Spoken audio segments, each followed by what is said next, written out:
Week வந்து ஜூலை 3 வந்து dengue ஃபீவரால் affect ஆனா. அதுக்கப்புறம் 4th டே போனீங்கன்னா இவ்வளோ கிரிட்டிக்கல் ஸ்டேஜுக்கு போயிட்டா. ஹாய், அனைவருக்கும் வணக்கம். என்னோட பேர் அனிதா. என்னோட பாப்பா ஆனா ஜிசில்.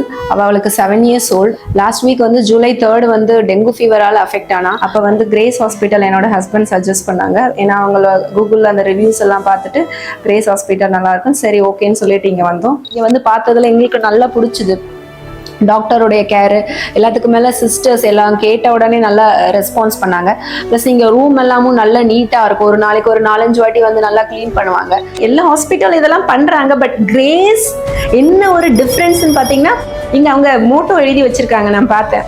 அதாவது வந்து எல்லாம் ஒரு ஃபேமிலி மாதிரி நாங்கள் ட்ரீட் பண்ணுவோன்னு ஒரு மோட்டோ இருந்துச்சு. அதை வந்து இவங்க கரெக்டாக அப்ளை பண்ணுறாங்க. ஒரு சிஸ்டர் ஒரு நர்ஸ் கிட்ட கூட நம்ம டிஃப்ரென்ஸே பார்க்க முடியாது. இவளுமே வந்து சொல்லுவா, இவ ரொம்ப எம்பத்தட்டிக். இவ வந்து சொல்லுவா, அந்த நர்சஸ்லாம் வந்து சூப்பராக கேர் பண்ணாங்கம்மா. நைட்டெல்லாம் அவங்க தூங்காமல் கரெக்டாக அந்த மானிட்டரிங் வந்து கரெக்டாக இருக்கணும். இல்லாட்டி பிளட் இதுவாடும். கரெக்டாக வந்து அவங்க வந்து சிஸ்டம் மானிட்டர் பண்ணி ஒரு எவ்ரி 1 hour ஒன்ஸ் வந்து நோட் பண்ணிக்கிட்டே இருப்பாங்க இவளுக்கு எல்லாமே. அந்த அளவுக்கு வந்து அவங்க நமக்கு வந்து எமோஷனல் கனெக்ட் வந்து நம்ம பேஷண்ட் கூட வந்து பில்ட் பண்ணாங்க. கிரேஸ் ஹாஸ்பிட்டலோட நம்ம மோட்டோவை கரெக்டாக அவங்க ஃபாலோ பண்ணுறாங்க. எல்லாருமே வந்து நம்ம ஒன் ஃபேமிலி. அவங்க வந்து கண்டிப்பாக வந்து எல்லா பேஷண்ட் வந்து சீக்கிரமாக ரெக்கவர் ஆகணும். எல்லாருமே வந்து நல்லா ஸ்மைல் பண்ணணும். பாப்பா இப்போ நல்லா விளையாடுறா. அவளுக்கு இப்போ எல்லாமே வந்து ரெக்கவர் ஆகிடுச்சு. இன்னைக்கு நாங்கள் டிஸ்சார்ஜ் ஆகிறோம்.